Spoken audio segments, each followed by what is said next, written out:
In this video I'm going to show how to stitch the side borders after you've turned a quilt. Now that quilt, I've turned my quilt here, everything's done except the two side borders. So I'm design sew quilt, edit existing,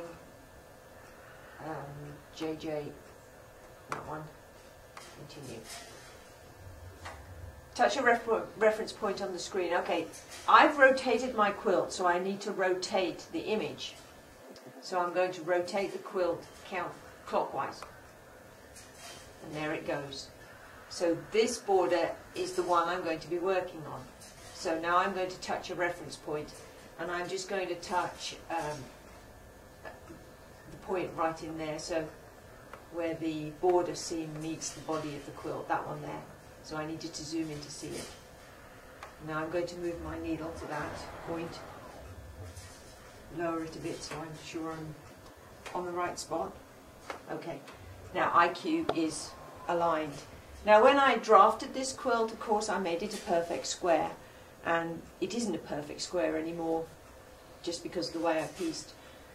So I can't just tell IQ to stitch that border design and hope that it's going to be perfect. I've got to show IQ where the actual block is and then maybe modify the pattern a little bit to fit that block.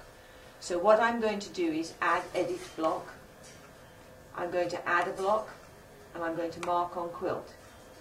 So I'm looking at my border pattern, and I can't just mark this corner, that corner, the outside corner and this one, because I can see that it's not absolutely straight.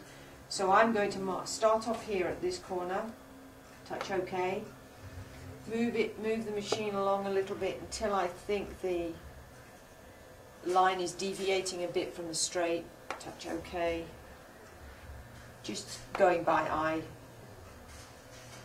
Now every time I touch OK, you're not hearing a beep. On your machines you'll hear a beep. My machine doesn't have a beep at the moment. I'm going all the way along the border.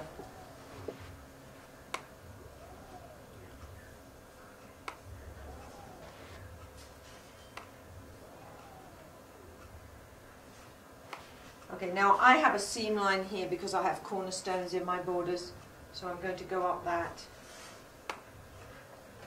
And I'm marking this top corner of the block about 1/4 inch down from the outside edge.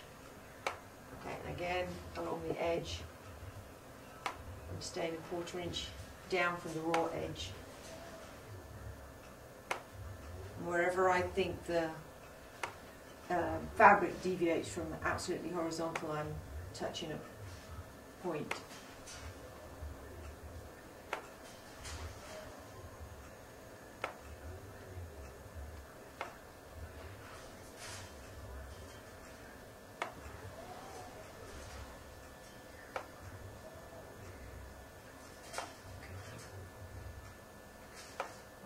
Close block. If I come back to the middle, you can see that the red line is the block that I just marked, and it's slightly different from the absolutely perfect one. Let me zoom in so you can really see. Like here, the red line is the new block and the black is where it would be if it was absolutely perfect. So I'm going to zoom out a bit now. I see it better. Now I want to get rid of the absolutely perfect block. So the block's completed, I'm finished.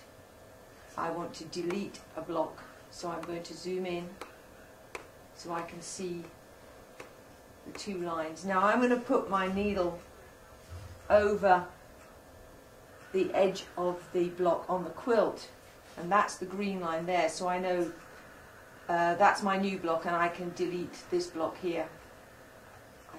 So I'm going to turn off zoom, touch that.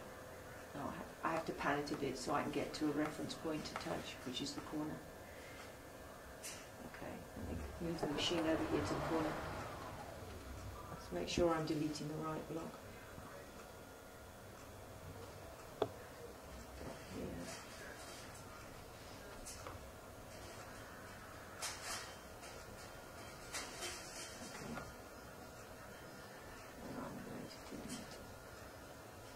That one.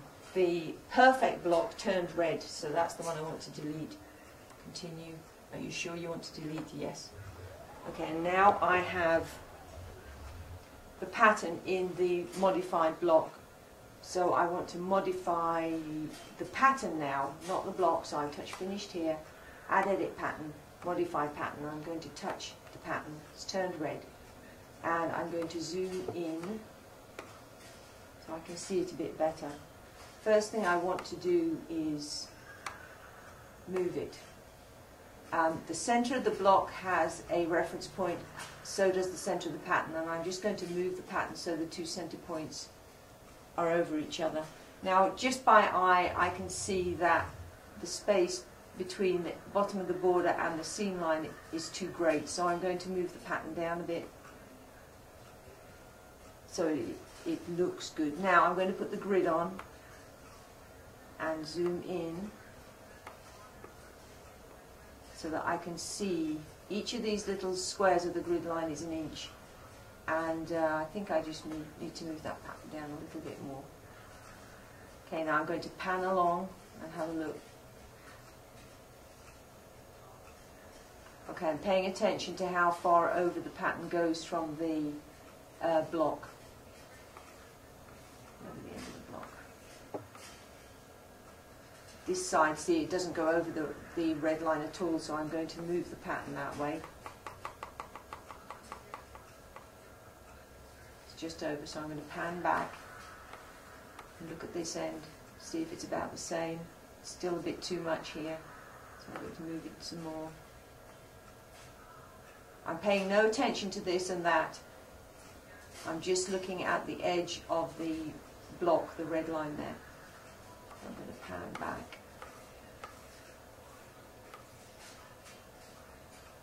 Okay, let's move a little bit more this way.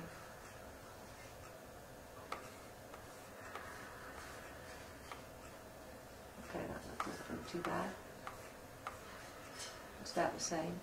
Okay, now I'm looking at the gap between the bottom of the pattern and again the red line, which is the block.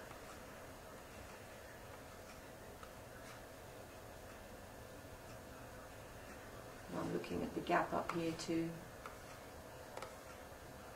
I think that's about as good as it's going to get. It drifts a little bit here, but I don't think that's going to be noticeable when it's stitched out. So that one's done, and now I'll go ahead and stitch it out. When I've done that, I'll advance the quilt till I get to the bottom border that's left to do, and I'll do exactly the same thing. The one thing I do when I'm stitching out these side borders after I've quilted the rest of the quilt is I do pull the quilt slightly tighter, and I pull the clamps slightly tighter each side, and that kind of stretches out the quilt better so you can stitch it out. But that's how you go about putting in a side border onto a turned quilt.